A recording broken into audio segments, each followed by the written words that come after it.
Hello everyone, welcome back to जीटेक Poly. दोस्तों, हम अप्लाइड मैकेनिक्स की स्टडी कर रहे हैं और आज इस क्लास में हम मैकेनिक्स का chapter number 4 movement and couple start करेंगे, यानी कि आघूर्ण तथा बलयुग्म के बारे में हम पढ़ना शुरू करेंगे आज से। इसमें टोटल 7 टॉपिक हैं जो कि आपके सामने लिखे हुए हैं। दोस्तों, ये वाला चैप्टर आपका बहुत ज़्यादा इंपॉर्टेंट है इंजीनियरिंग के पर्पज़ से, बिकॉज इसमें मूवमेंट के बारे में सब कुछ पढ़ लेंगे। मूवमेंट क्या है, उसके कितने टाइप होते हैं, उसके कौन कौन से एप्लीकेशंस होते हैं, मूवमेंट कैसे लिया जाता है, कितने न्यूमेरिकल्स हैं, हर तरह के न्यूमेरिकल करेंगे इसमें। एंड कपल देखेंगे, फिर बलयुग्म क्या होता है उसके भी टाइप देखेंगे, उसकी भी प्रॉपर्टीज़ देखेंगे हम। तो बहुत ज़्यादा इंपॉर्टेंट चैप्टर है आपका ये, ठीक है। अब इस चैप्टर में टोटल 7 टॉपिक हैं। इन 7 टॉपिक्स को मैं सिंगल क्लास में कवर नहीं कराऊंगा आपको, बिकॉज क्लास ज़्यादा बड़ी होने से आप बोर होने लगते हैं, फिर आपको उतना इफेक्टिवली समझ नहीं आता है। इसीलिए मैं आपको, क्योंकि इसमें हर टॉपिक बहुत ज़्यादा इंपॉर्टेंट है, तो एक एक दो टॉपिक पर एक एक लेक्चर करूंगा, यानी कि ये चैप्टर आपका 4 से 5 लेक्चर में कंप्लीट होगा। बिकॉज हम क्लास को थोड़ा छोटा रखेंगे जिससे कि आप इजीली समझ सकें, नोट्स भी बना सकें एंड साथ साथ आप लिख सकें, ठीक है।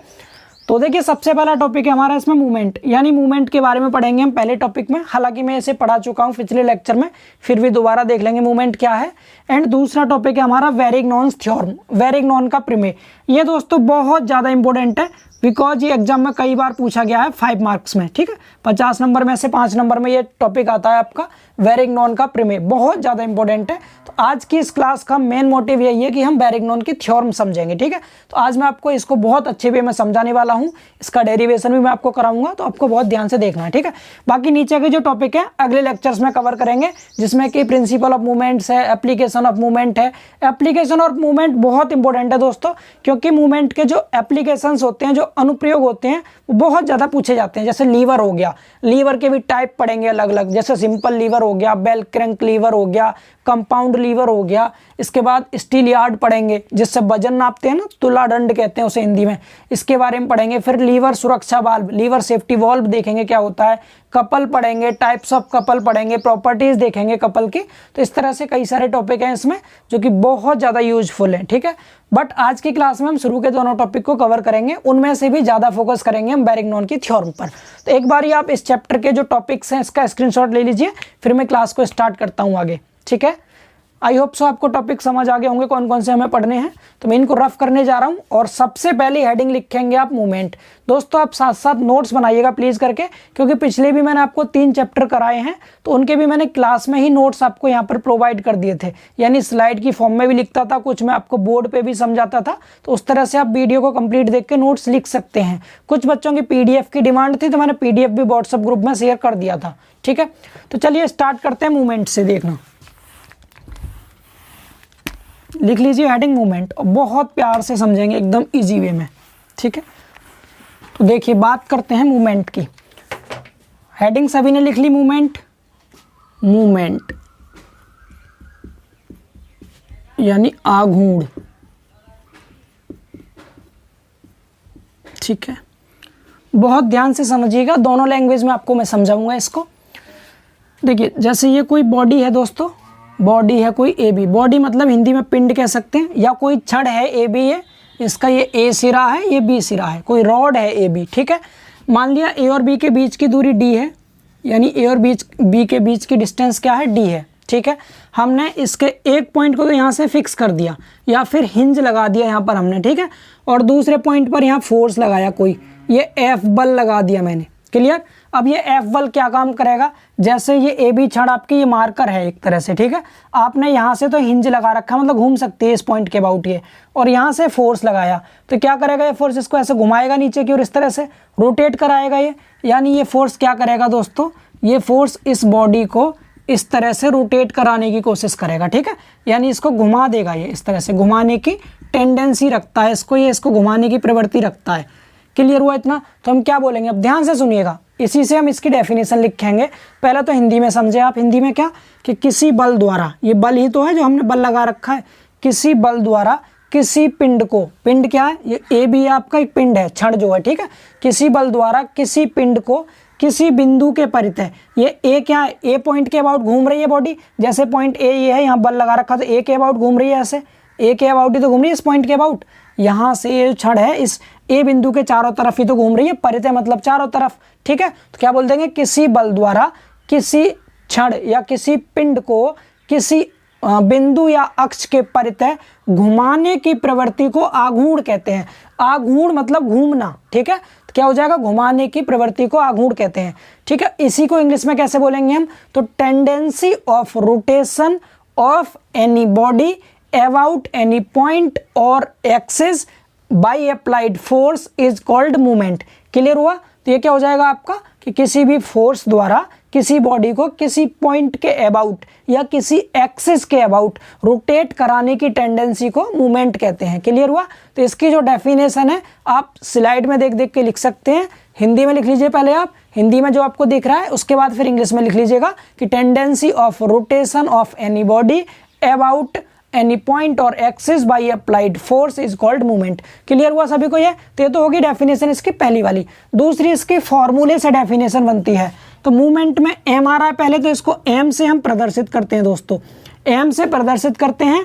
एंड एम की वैल्यू क्या होती है मूवमेंट की, तो एम इक्वल टू ये जो फोर्स है, बल है, पहले तो आप इसे ले लीजिए और इसमें मल्टीप्लाई कर दीजिए, इसमें गुणा कर दीजिए इस बल से लेकर के जिस बिंदु के परितः ये घूम रही थी बॉडी वहां तक की लंबवत दूरी से, ठीक है। यानी हमने बल का गुणा कर दिया, इसकी लंबवत दूरी क्या, लंबवत क्यों बोल रहे हैं, क्योंकि बल ऐसे लग रहा है और डिस्टेंस ऐसे है यानी 90 डिग्री पर है। तो ध्यान रखेंगे हमेशा लंबवत दूरी लेते हैं, परपेंडिकुलर डिस्टेंस लेते हैं।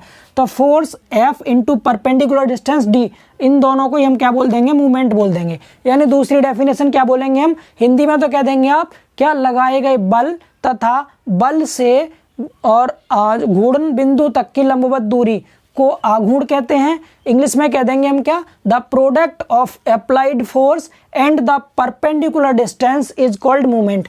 बल तथा लंबवत दूरी के गुणनफल को आघूर्ण कहते हैं। दूसरी डेफिनेशन भी आप स्लाइड में से लिख लीजिए। अब बात करते हैं इसके यूनिट क्या है, इसका मात्रक क्या। तो बल का मात्रक सभी जानते हैं न्यूटन होता है, इनटू डी मतलब डिस्टेंस का मात्रक होता है मीटर, तो न्यूटन मीटर इसकी यूनिट होती है। सभी को क्लियर हुआ मात्रक। तो दोनों डेफिनेशन और तीसरा यूनिट, ये सबको समझ आया मूवमेंट के बारे में। एक डेफिनेशन तो ये हो गई घुमाने की प्रवृत्ति, दूसरी डेफिनेशन बल तथा लंबवत दूरी के गुणनफल को आघूर्ण कहते हैं, तीसरा यूनिट इसकी न्यूटन इंटू मीटर होती है। तो आघूर्ण के बारे में इतना हम समझ चुके। अगर इसके टाइप्स की बात करें दोस्तों तो मेनली दो टाइप के होते हैं हमारे मूवमेंट। कितने, दो टाइप के। पहला होता है हमारा क्लॉकवाइज मूवमेंट, क्लॉकवाइज, पहला होता है क्लॉकवाइज मूवमेंट एंड दूसरा होता है हमारा anti clockwise movement, anti clockwise movement. हालांकि मैंने ये लास्ट लेक्चर में भी आपको पढ़ाया था, फिर भी थोड़ा सा रिपीट कर दे रहा हूं मैं। क्लॉकवाइज को हिंदी में कहते हैं दक्षिणावर्त, दक्षिणावर्त आघूर्ण, ठीक है। साथ साथ लिख लीजिएगा जो मैं लिख रहा हूं, बाद में पीडीएफ की डिमांड करते हैं फिर। वामावर्त, वामावर्त, वामावर्त आघूर्ण, ठीक है। तो क्लॉकवाइज जानते हैं, क्लॉक मतलब घड़ी होता है। घड़ी की सुई कैसे घूमती है, जैसे अगर घड़ी है तो यहाँ पर सुई सपोज 12 पर सुई थी, 12 के बाद 1 पर जाती है, फिर 2 पर, तो इस तरह से घूमती है सुई, ऐसे ऐसे। और हमारा ये वाली बॉडी कैसे घूम रही थी, ये फोर्स इसको ऐसे घुमा रहा था इस तरह से इधर को, यानी ये भी घड़ी की सुई की दिशा में घुमा रहा है। तो एंटी क्लॉकवाइज मूवमेंट क्या होता है, एक ऐसा मूवमेंट जो किसी भी बॉडी को क्लॉकवाइज डायरेक्शन में घुमाने की प्रवृत्ति रखता है, दक्षिणावर्त दिशा में घुमाने की प्रवृत्ति रखता है, क्लॉकवाइज मूवमेंट कहलाता है। एंटी क्लॉकवाइज क्या होगा, जस्ट इसका अपोजिट हो जाएगा। जैसे ये कोई छड़ है, आपने यहाँ पर फोर्स लगा दिया, ये पॉइंट ए था जिसके बाद घूमना है, इस बार बल ऊपर की ओर लग रहा है, तो ये कैसे घुमाएगा, इसको इस तरह से घुमाएगा। अब इस तरह से मतलब घड़ी की सुई की उल्टी दिशा में, घड़ी की सुई ऐसे ऐसे घूमती है लेकिन ये उल्टा घुमा रहा है, एंटी क्लॉकवाइज घुमा रहा है। तो ऐसा मूवमेंट जो किसी बॉडी को एंटी क्लॉकवाइज घुमाने की टेंडेंसी रखता हो, एंटी क्लॉकवाइज मूवमेंट कहलाता है। सभी को क्लियर हुआ क्लॉकवाइज और एंटी क्लॉकवाइज। तो ये तो हमने मूवमेंट की डेफिनेशन और इसके बेसिक से दो टाइप देख लिए। क्लियर हुआ सभी को। तो आज की क्लास में मूवमेंट के बारे में और एक्स्ट्रा नहीं पढ़ेंगे हम, अब पढ़ेंगे बैरिग्नॉन की थ्योरम, जो कि मूवमेंट से ही रिलेटिव है, मूवमेंट का ही यूज उसमें होने वाला है। बाकी जितने टॉपिक्स हैं वे सभी टॉपिक्स हम करेंगे दोस्तों नेक्स्ट अगले लेक्चर्स में कवर, ठीक है। तो चलते हैं अपने बैरिग्नॉन की थ्योरम की तरफ। मूवमेंट सभी को समझ आया, तो मूवमेंट के बारे में आप इतना लिख सकते हैं। इसके बाद मोस्ट इंपोर्टेंट हेडिंग लिख लीजिए आप, बैरिग्नॉन का प्रमेय, बैरिग्नॉन्स थ्योरम। तो देखिए लिखते हैं बैरिग्नॉन का प्रमेय, बैरिग्नॉन्स थ्योरम। बैरिग्नॉन्स थ्योरम, हिंदी में लिखेंगे इसको बैरिग्नॉन का प्रमेय। बहुत ध्यान से समझेंगे क्योंकि आज की क्लास का मेन टॉपिक हमारा यही है और बहुत ज़्यादा इंपॉर्टेंट भी है एंड वेरी आसान है, बहुत ज़्यादा इजी है। ठीक है, तो चलिए देखते हैं बैरिग्नॉन ने क्या बताया था अपनी थ्योरम में। बैरिग्नॉन ने क्या बताया था, मैं आपके सामने एक डायग्राम बना रहा हूँ जिससे आपको ये बहुत इजीली समझ में आ सके। ध्यान से समझिएगा। ठीक है, ये आपका कोई क्षैतिज तल है, किधर इधर बना देते हैं, चलिए इधर यहाँ बना रहा हूँ। ये कोई हॉरिजॉन्टल प्लेन है, ध्यान से देखिएगा। जैसे ज़मीन है, सपोज धरती है, आपने क्या किया, कोई भी एक छड़ ले ली, कोई रॉड ले रखी है ये। ठीक है, मैं चलो डबल लाइन से शो कर देता हूँ। रॉड है ये, कोई ये क्या कोई रॉड है, मान लिया ये ए है और ये बी है। ए बी के बीच की डिस्टेंस दोस्तों डी है, ये इसके बीच की दूरी कितनी है, डी है। ध्यान से सुनिएगा, ये क्षैतिज तल के साथ, हॉरिजॉन्टल के साथ थीटा एंगल पर झुकी हुई है। यहाँ तक समझ आ रहा है। अब मैं ये छड़ थी ये वाली, इस छड़ के बिल्कुल 90 डिग्री पर, ऐसे छड़ है तो 90 डिग्री ऐसे होगा, जो एल जैसा बनेगा फोर्स। इसके 90 डिग्री पर मैंने एक फोर्स लगा दिया, जिसको मैंने नाम दे दिया एफ फोर्स है। ये समझ पा रहे हैं इतना सभी, एफ फोर्स लगा दिया। ए बी छड़ थी, इस पर एक एफ फोर्स लगा रखा है। अब बहुत ध्यान से आपको सुनना है कि बैरिग्नॉन की थ्योरम क्या कहती है। अब मैं इस एफ फोर्स के दो कंपोनेंट कर रहा हूँ, एक तो किधर हॉरिजॉन्टल डायरेक्शन में यानी इस तरफ, एक वर्टिकल डायरेक्शन में इस तरफ। एक मिनट, बिल्कुल सीधा बनाएंगे, ध्यान से समझते रहिएगा दोस्तों। बहुत आसान भाषा में आपको समझाने की कोशिश कर रहा हूँ मैं, इस तरह से। ठीक है, ये मैंने बना दिए, दो कंपोनेंट लेंगे इसके। पहली चीज़, अगर ये थीटा एंगल है, मैंने इसको सपोज आगे बढ़ाया। ध्यान से सुनिएगा, आप लोग सब मैथ के स्टूडेंट्स हैं, ध्यान से समझेंगे। ठीक है, तो अगर आप देखें ध्यान से तो ये 90 डिग्री बन रहा है। ये क्या है, 90 डिग्री है, ये 90 डिग्री है, यहाँ से यहाँ तक 90 डिग्री है ना, एल जैसी शेप में बन रहा है। ये थीटा है, ये 90 है, तो ये 90 माइनस थीटा होगा, बिकॉज टोटल 180 होता है, इसलिए कितना होगा, ये 90 माइनस थीटा होगा। यहाँ तक समझ आ रहा है। और अभी मैंने आपको बताया था कि जो ए बी छड़ थी, इसके 90 डिग्री पर ये बल लगा हुआ था एफ, यानी यहाँ से यहाँ तक ये 90 डिग्री था। जब ये 90 था, ये 90 माइनस थीटा है, तो ये इधर वाला थीटा बचा दोस्तों।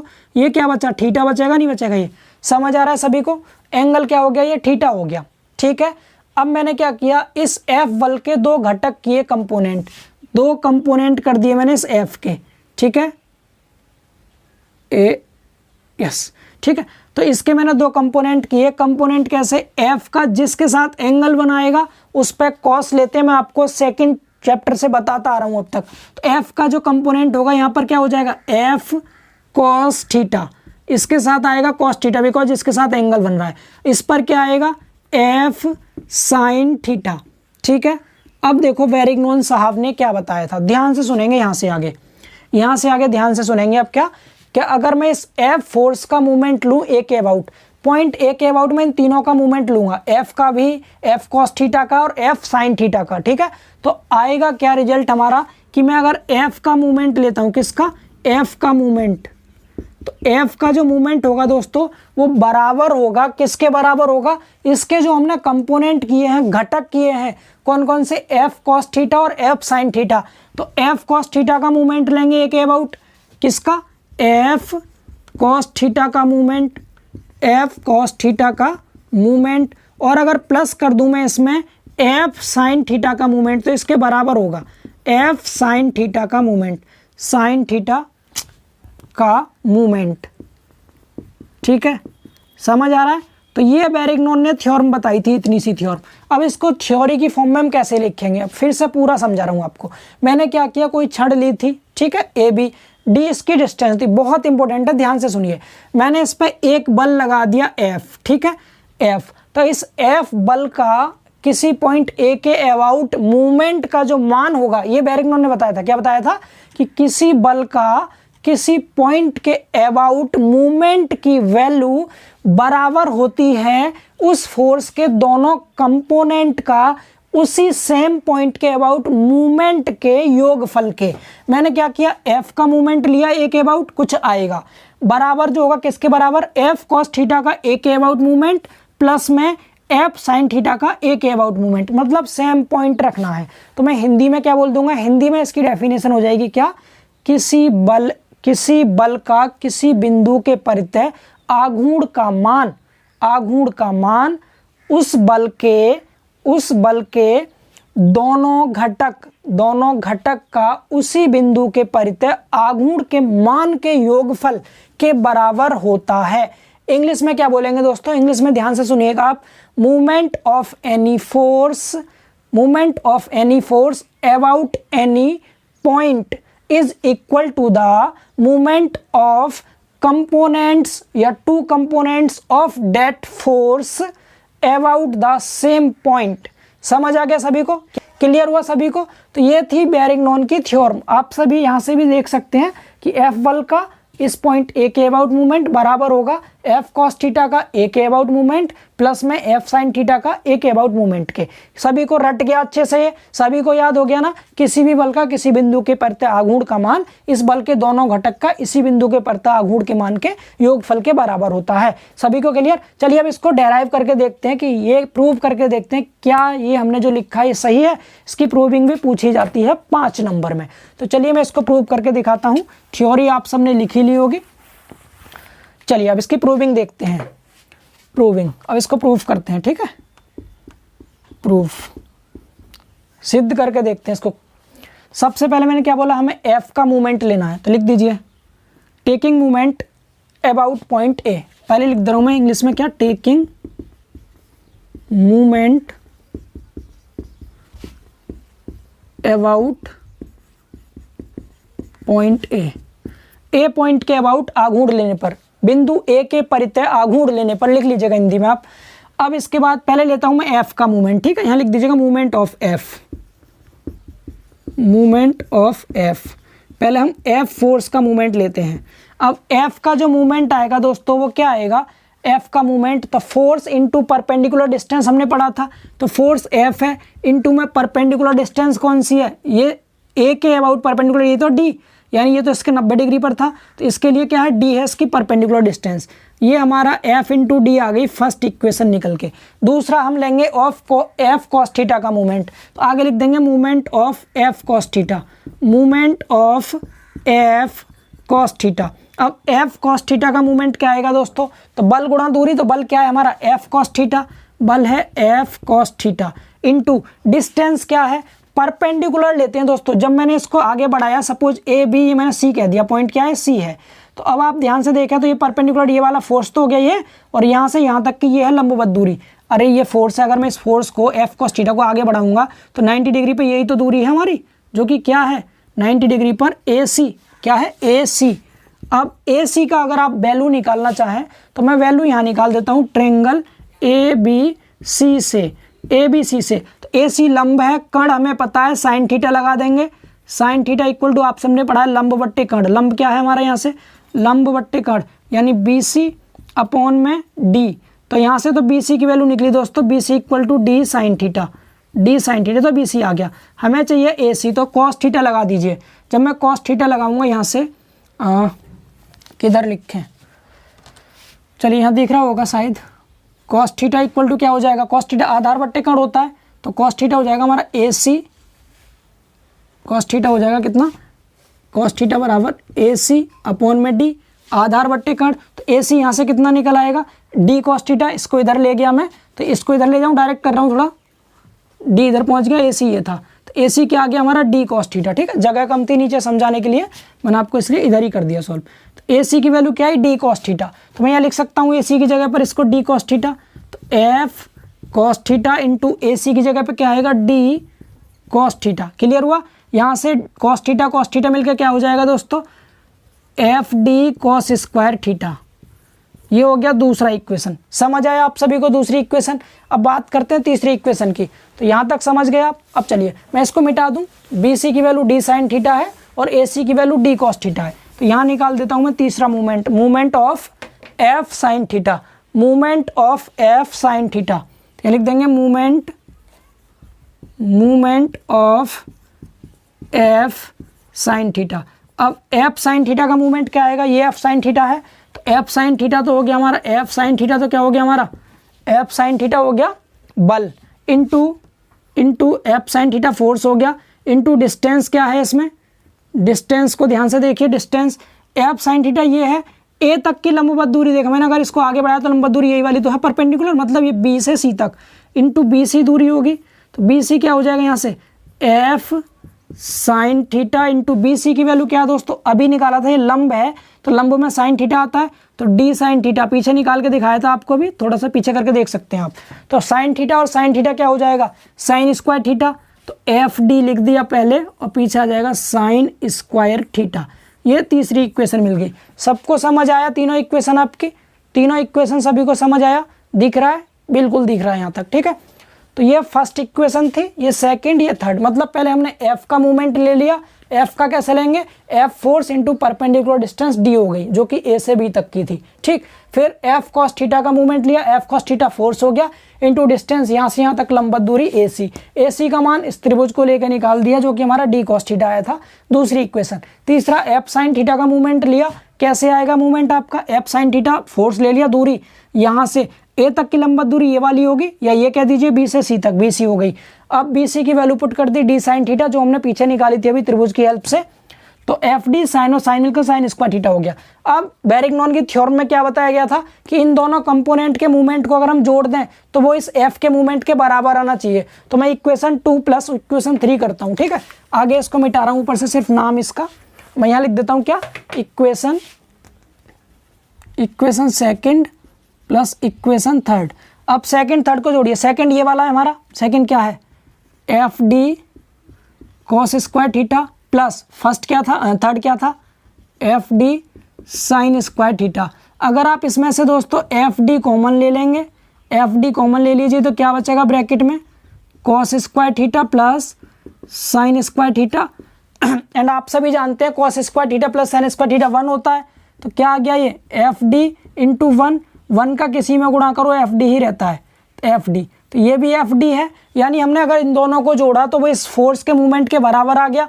इसको आप जो जोड़ के आया 4 इक्वेशन कह देना और लिख देना नीचे इक्वेशन 1 और 4 इक्वल हैं आपस में, इसलिए हम कह सकते हैं कि किसी भी बल का किसी पॉइंट के अबाउट मूवमेंट की जो वैल्यू होती है उस बल के दोनों कंपोनेंट के मूवमेंट के सम के बराबर होती है। सभी को क्लियर हुआ ना, ये इसकी प्रूविंग थी, तो काफ़ी आसान था। उम्मीद करते हैं आप सभी को ये थ्योरम समझ आ गई होगी। ये थ्योरम पूछी जाती है दोस्तों और मैंने आपको काफ़ी आसान भाषा में समझाने की कोशिश की है। अगर आपको समझ आ गया हो तो वीडियो को लाइक ज़रूर कर दें एंड अपने फ्रेंड्स में शेयर करें, चैनल को सब्सक्राइब भी कर लें, ठीक है। मिलते हैं फिर बहुत जल्द नेक्स्ट क्लास में, तब तक आप इसको लिखिए, नोट्स बनाइए और प्यार से पढ़िए एंड इसी तरह जुड़े रहिए जीटेक पॉली के साथ। तब तक के लिए बाय बाय, टेक केयर।